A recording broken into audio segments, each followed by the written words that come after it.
প্রিয় নবী হযরত মুহাম্মদ সাল্লাল্লাহু আলাইহি সাল্লামকে অবমাননা করায় সেখানে মুসলমানদের একটা প্রতিবাদ হচ্ছে লং মার্চ টু মুম্বাই এমনটাই। তো এখন ওখানে বিষয়টা আসলে কী ঘটছে এটা আসলে আমাদের দুঃখজনক বিষয়, কোনো নিউজ মিডিয়াও এটা সরাসরি ক্লিয়ার করে নেই আসলে বিষয়টা কী ঘটছে। যতটুকু আমি বিষয়টা জানতে পারলাম এবং বাস্তবের সাথে মিলিয়ে দেখলাম বিষয়টা এমনভাবে ঘটছে, অর্থাৎ খুবই দুঃখজনক। আসলে আপনি হিন্দু হন, বৌদ্ধ হন, খ্রিস্টান হন, যাই হন না কেন, আপনি মুসলমানের নবী হযরত মুহাম্মদ সাল্লাল্লাহু আলাইহি সাল্লামকে কটূক্তি করার, অবমাননা করার কোনো অধিকার আপনার নেই।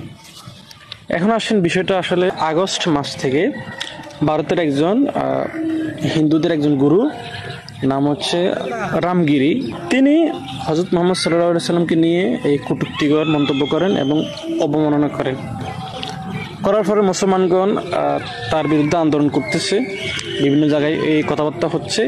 অলরেডি 50টারও বেশি মামলা হয়ে গেছে। ধন্যবাদ, অনেক হিন্দু ভাইরা কিন্তু তার বিরুদ্ধে প্রতিবাদ করছে ভারতে।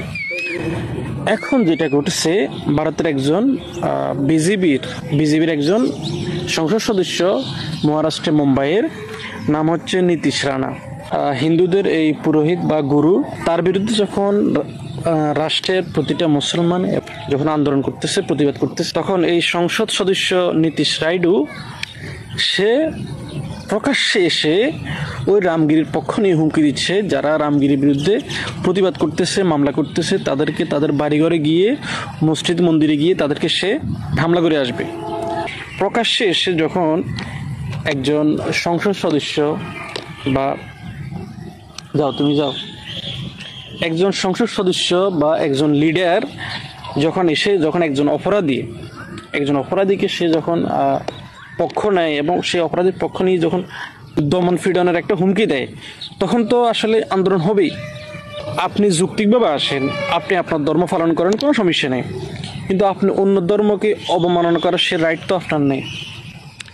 এখন আসেন একটা যৌক্তিকভাবে, হিন্দুদের তো দুর্গা পূজা হয়, হ্যাঁ, তাদের শিবলিঙ্গ পূজা হয়। এখন সেখানে কি হয় না হয় সেগুলো কিন্তু আমি জানি না, কিন্তু সঠিক বা ভুল সেটা বিচার করার ক্ষমতা আমার নেই, এমনকি সমালোচনা করার ক্ষমতাও আমার নেই। এখন কোনো কিছু সম্পর্কে না জেনে না শুনে আমি তো কোনো ধর্মকে ছোট করতে পারি না। সম্মান করি বা না করি, বা আমার চোখে ভুল হোক বা খারাপ হোক, কিন্তু আমি তো তার সেই ধর্মকে অবমাননা করা, কটূক্তি করার সেই অধিকার আমার নাই।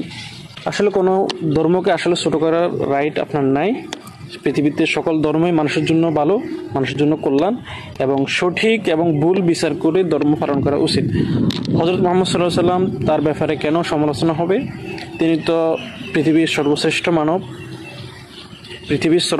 মানুষ।